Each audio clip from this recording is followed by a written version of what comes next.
অন্তরের রোগের আরোগ্য লাভের জন্য কোরআন পড়তে হবে এবং অনুধাবন করতে হবে। মানুষের রোগ দুই ভাগে বিভক্ত।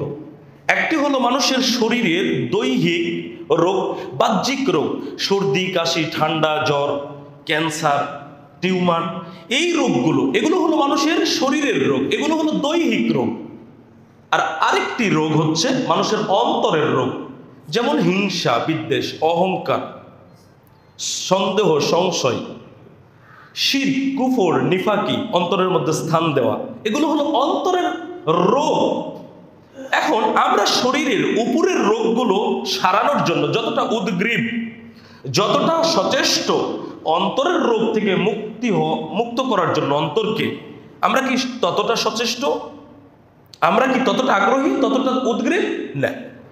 আমরা জ্বর হলে করোনাকালীন সময়ে একটু যদি শরীরে গরম অনুভূত হয়েছে তো মানুষ ডাক্তারের কাছে গেছে, না জানি করোনায় ধরে ফেলেছে। অথচ প্রতিনিয়ত আমাদের অন্তরকে, আমাদের অন্তরের রোগগুলো গ্রাস করে ফেলছে। আমরা অন্তরের রোগ থেকে অন্তরকে মুক্ত করার জন্য কোনো চেষ্টা করছি না। অথচ এই অন্তরের রোগকে সারানোর জন্য, রোগ থেকে অন্তরকে মুক্ত করার জন্য যতগুলো মাধ্যম রয়েছে তার মধ্যে গুরুত্বপূর্ণ একটি মাধ্যম হচ্ছে পবিত্র কোরআন। এর কাছে আসতে হবে, পড়তে হবে, অনুধাবন করতে হবে, মেনে চলতে হবে, তাহলে অন্তরের রোগ পরিষ্কার হয়ে যাবে ইনশাআল্লাহ।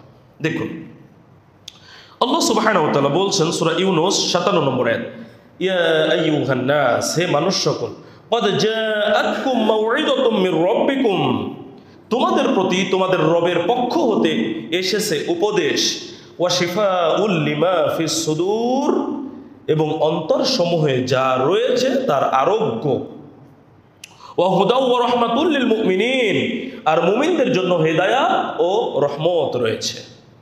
এখানে আল্লাহ সুবহানাহু ওয়া তাআলা এই আয়াতে কোরআনের 4টা বৈশিষ্ট্য উল্লেখ করেছেন।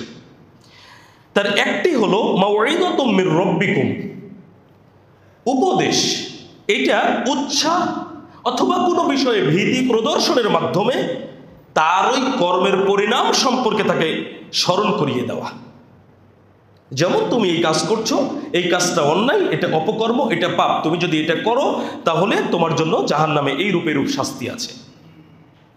আবার তাকে বললেন, দেখো এইটা ভালো কাজ, এটা ভালো কাজ, এটা অনেক কল্যাণকর তোমার জন্য, তুমি যদি এই কাজ এইভাবে করো তাহলে তোমার জন্য জান্নাতের অফুরন্ত শান্তি রয়েছে।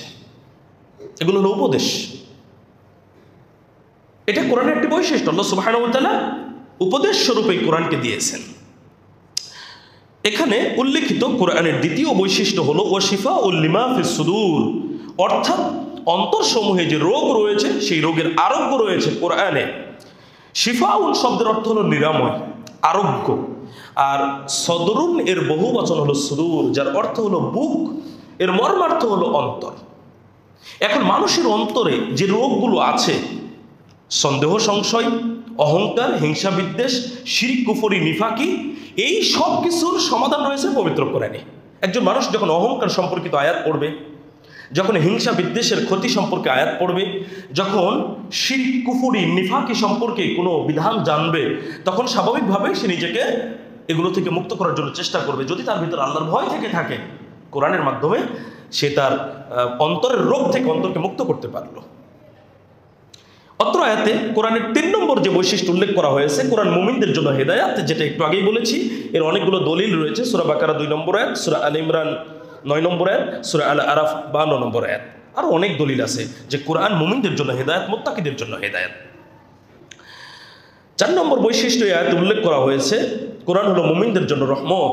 এই রহমতের অন্য একটি অর্থ হলো নিয়ামত। তাহলে কোরআন উপদেশ, কোরআন মানুষের অন্তরের রোগের আরোগ্য, কোরআন মুমিনদের জন্য হেদায়েত, মুমিনদের জন্য রহমত। এই যে কোরআনের বৈশিষ্ট্য সমূহ, এই বৈশিষ্ট্যগুলো দ্বারা কেবল মুমিনরাই উপকৃত হবে, কোনো কাফির সম্প্রদায় উপকৃত হতে পারবে না।